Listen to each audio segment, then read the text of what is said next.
को खून से सैंचा वो कश्मीर हमारा है। जिस कश्मीर को खून से सैंचा वो कश्मीर हमारा है। जिस कश्मीर को खून से सींचा वो कश्मीर हमारा है। वो कश्मीर हमारा है। वो कश्मीर हमारा है। ऑल इंडिया जनरल सेक्रेटरी और इंचार्ज जम्मू कश्मीर आज हमारे बीच में हैं। जैसा कि आप सब जानते हैं, यहाँ पे जितने भी भारतीय जनता पार्टी के प्रमुख कार्यकर्ता जमा हुए हैं, इसका मकसद आज सिर्फ फाउंडेशन डे मनाना है। 6 अप्रैल 1980 को भारतीय जनता पार्टी की शुरुआत हुई और लगभग 34 वर्षों की इस यात्रा में हमारे असंख्य कार्यकर्ताओं की कुर्बानी से भारतीय जनता पार्टी आज विश्व की 1 नंबर की पार्टी बनी है। लेकिन इसमें प्रमुख भागीदारी कश्मीर के कार्यकर्ताओं की रही, क्योंकि कश्मीर में विपरीत परिस्थितियों में भी,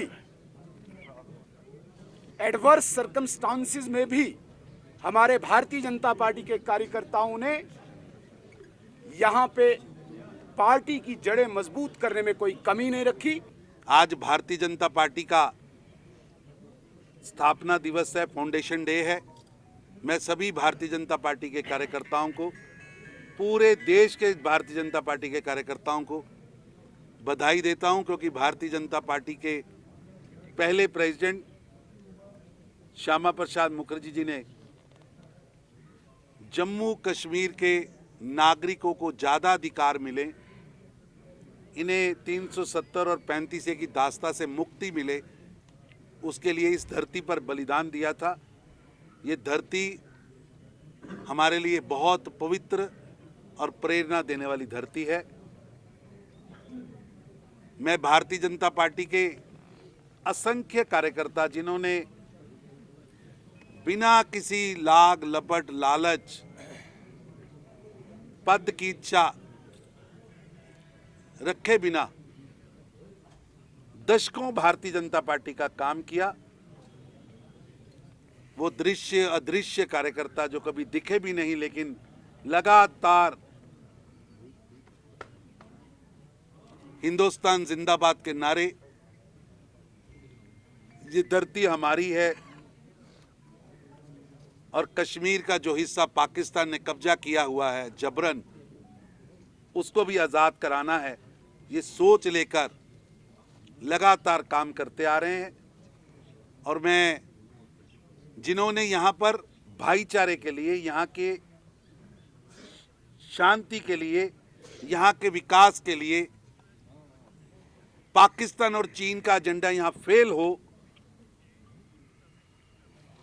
उसके लिए लगातार काम किया। उनमें से कई हमारे में से साथी आज नहीं है, शहीद हो गए, चाहे वो टीकालाल टिपलू से लेकर युवा मोर्चा के एक छोटे से कार्यकर्ता तक, वसीम बारी तक, एक लंबी श्रृंखला है। मैं सबसे पहले उन्हें प्रणाम करके,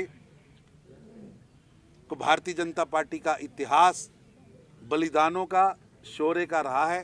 जम्मू कश्मीर की शांति के लिए, जम्मू कश्मीर के विकास के लिए, जम्मू कश्मीर के विश्वास के लिए जो काम किया है, भारतीय जनता पार्टी का आने वाला हर एक कार्यकर्ता, आने वाली पीढ़ियां उनको याद करके आगे बढ़ेंगी। अब्दुल्ला परिवार, मुफ्ती परिवार और गांधी नेहरू परिवार, जिन्होंने केवल व केवल लड़ाने की राजनीति की, राजनीतिक रोटियां सेकने की राजनीति की, लाशों पर केवल व केवल पॉलिटिक्स की, मैं उनसे कहना चाहता हूं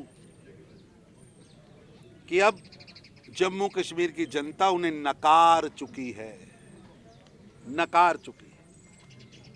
आपने बांध के रखा था यहाँ के एससी भाइयों को, एसटी भाइयों को, जम्मू कश्मीर की बेटियों को बांध के रखा था, जंजीरों से बांध के रखा था। हमने उससे मुक्ति दिलाई है।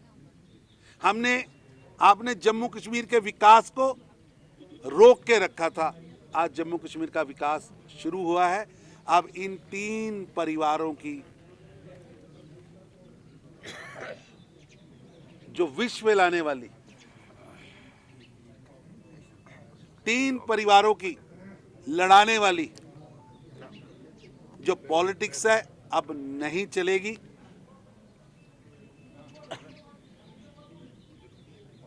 कोई चाइना का, कोई पाकिस्तान का, कोई इटली का तराना गा रहा है। अब देश इन तरानों को सुनने को तैयार नहीं है। अब देश का एजेंडा आगे बढ़ने का है, विकासशील नहीं, अब विकसित भारत का संकल्प लेकर देश आगे बढ़ा है। आपको केवल व केवल जात के नाम पर, पंथ के नाम पर, धर्म के नाम पर लड़ाई दिखाने के अलावा, डर दिखाने के अलावा, भ्रम दिखाने के अलावा आपके पास कोई एजेंडा नहीं है। और देश की जनता के पास अब एजेंडा है। आप सभी पार्टियां, जितनी भी इंडी गठबंधन की पार्टियां हैं, चाहे वो बहन मुफ्ती वहां बोल के आए, या अब्दुल्ला साहब इंटरव्यू दें, या राहुल गांधी इंटरव्यू दें, या ममता जी बोलें, अब इन सब के मन में आप शुरू हो जाइए। बंगाल से ममता जी के मन में है कमजोर सरकार आए, ताकि वो उसको, सरकार को काट काट के उसका दोहन कर सके। आप आगे आ जाइए, बिहार में लालू यादव चाहते हैं देश के अंदर कमजोर सरकार आए, फारूक अब्दुल्ला साहब चाहते हैं कि देश के अंदर कमजोर सरकार आए, मुफ्ती बहन चाहती है देश के अंदर कमजोर सरकार आए, राहुल गांधी चाहते हैं कमजोर सरकार आए, केजरीवाल चाहते हैं कमजोर सरकार आए, मजबूर सरकार आए। लेकिन देश की जनता चाहती है कि नरेंद्र मोदी जी के नेतृत्व में मजबूत सरकार आए, देश की चमक दमक बढ़ाने वाली सरकार आए, देश के गौरव को बढ़ाने वाली सरकार आए। इसलिए जो ये मुंगेरी लाल का हसीन सपना, लगभग 1.5 दर्जन प्रधानमंत्री पद के उम्मीदवार एनडी गठबंधन में कौन दूल्हा बनेगा, ऐसी बारात लेके चले हैं। और ऐसी बारात जिसका कोई दूल्हा नहीं है, और 18 दूल्हे अपने अपने सर पर सेहरा बांध के चले हैं, और सभी चाहते हैं कि कमज़ोर सरकार आए। ये मुंगेरी लाल का हसीन सपना पूरा नहीं होगा। नरेंद्र मोदी जी के नेतृत्व में गरीबों के लिए काम करने वाली, भारत की चमक दमक बढ़ाने वाली सरकार जून 4, 2024 में बनने जा रही है।